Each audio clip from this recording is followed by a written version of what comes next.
appropriations will be transferred to the respective county revenue funds in accordance with the payment schedule to be published by the CS of the Treasury in accordance with Section 17 of the PFM Act.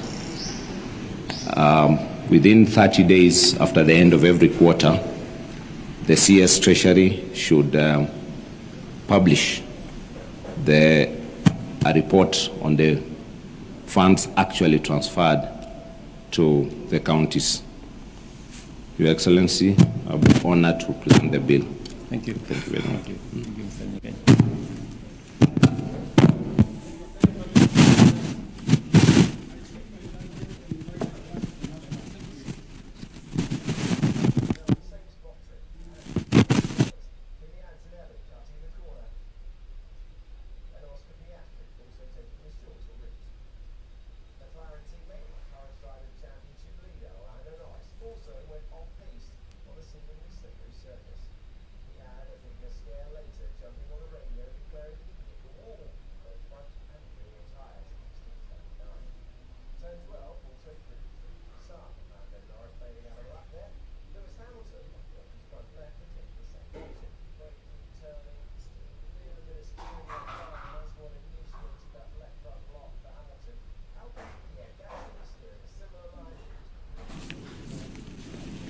Your Excellency, I have Good morning, Mr. Clark. Good morning, Your Excellency. Your Excellency, I have the instructions of the Speaker of the National Assembly to place before you 3 vellum copies for your assent. The first one is the Capital Markets Amendment Bill, which was a bill that was introduced in the National Assembly by the leader of Majority Party, having gone through the Cabinet. That bill, Your Excellency, is one of those that the Cabinet Secretary for the National Treasury undertook to bring to Parliament when he was reading the budget in June last year. Correct. The bill, Your Excellency, is one of those that is implementing the objectives of the government and Parliament to make doing business in Kenya easy.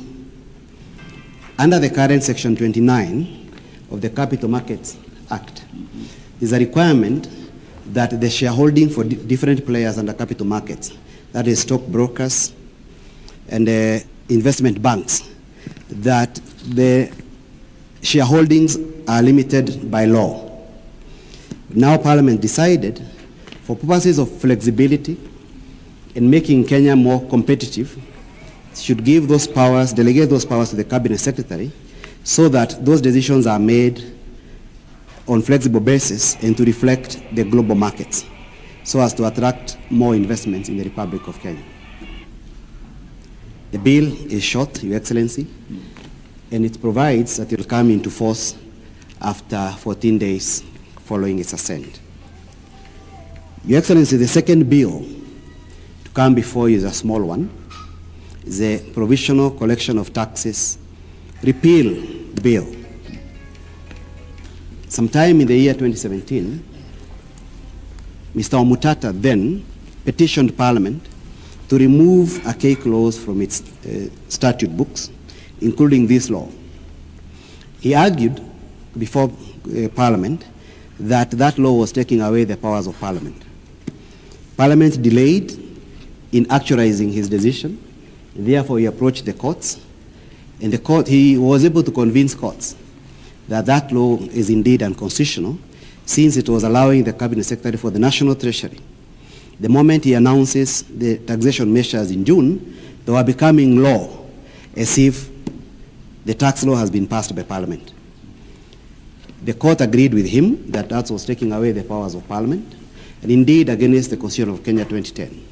So in 2019, the court ruled, Parliament did not appeal, the Attorney General at the time did not appeal, neither did the National Treasury. Therefore, the law was declared unconstitutional, but continues to stay moot in our law books. So the decision of the Cabinet was to ask Parliament to remove it from our law books by repealing it. And that is what is before you today. Simply a cleanup of our law book. The last one, Your Excellency, is a government-owned enterprises bill, the GOE Bill 2025. This bill was introduced in the National Assembly by the leader of the majority party, having been received from the cabinet through the Office of the Attorney General. The bill, Your Excellency, introduces new ways in which the government will be making investments in its own entities. It provides for, number one, for a public entity to be, for a government-owned enterprise to be created, there must be a business logic behind it. It must be able to run on its own without being funded by the exchequer. It must be able to run on its own without asking for more money from the taxpayers. The bill also provides, Your Excellency, that there is a list of 65 hitherto state corporations and another 18 which will henceforth be registered under the Companies Act as government enterprises, and they be reformed in accordance with this law. The idea is to streamline the commercial operations of all government enterprises so that it makes commercial sense to the people of Kenya. This is the law that was originally spearheaded by what was that member of parliament for Mandela? Abdikadir. Yes. Abdikadir, yes. Abdikadir. Yes. That was which year? 2014. So it's been doing the round. Yes, since 2014, there was that proposal that came from the task force chaired by the then member for Mandela, Abdikadir, who came to State House as an advisor. It has been going round, and the idea was partly to amalgamate some of them and also to come up with the government enterprises vehicle so that these entities have to make sense. It specifies the 65 existing corporations and another additional 18 that currently carry out commercial activities. This includes the Agriculture Finance Corporation, the Kenya Airports Authority, the Post Bank, Postal Corporation, amongst others, Your Excellency.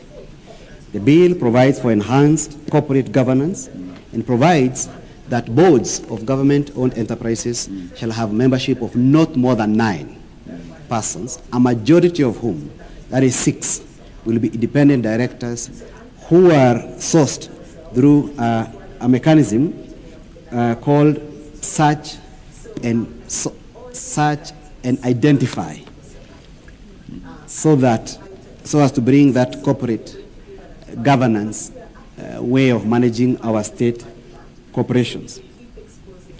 Your Excellency, the bill also notes that sometimes these government-owned enterprises may have to conduct other business that they have been assigned by the state, which may not necessarily be commercial. For that reason, the bill provides that when that happens, it will be purposeful, it will be specific, and there will be specific funding for that from the state for that particular obligation. It's called public service obligation being performed by a government-owned enterprise. And the idea is to allow the government to leverage on the efficiencies of commercial enterprises in the provision of public services, Your Excellency. Permit me, Your Excellency, to retire my commission for the day at this stage. Thank you very much, Mr.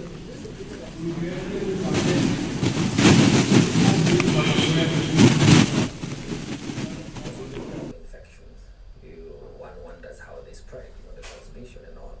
But most importantly, because what you are describing is the treatment protocols that we employ are not accurate most of the times. Hence the resistance comes up, because I believe if we use the right treatment protocol, you would contain the virus or the bacteria or the fungus. So I'm just wondering for publication into law. Thank you very much. Your Excellency, you may also graciously present ceremonial copies of the Act to the Speaker of the National Assembly, the leader of the majority parties, both the National Assembly and Senate, and the leaders of minority parties in both the National Assembly and the Senate, other members of Parliament present, and all esteemed state officials in attendance. Chair, Finance, Department of the Passage, Chief Whip, Asante Sana, Parliament, Chief Whip, and then the leader of the minority side, Speaker, Asante Sana, great. In conclusion, Your Excellency will unveil and display an open ceremonial copy of the Act, while other state officials shall bear closed copies.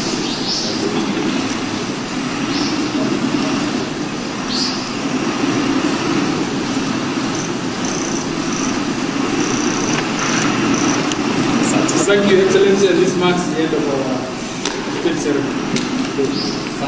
Thank you very much. Thank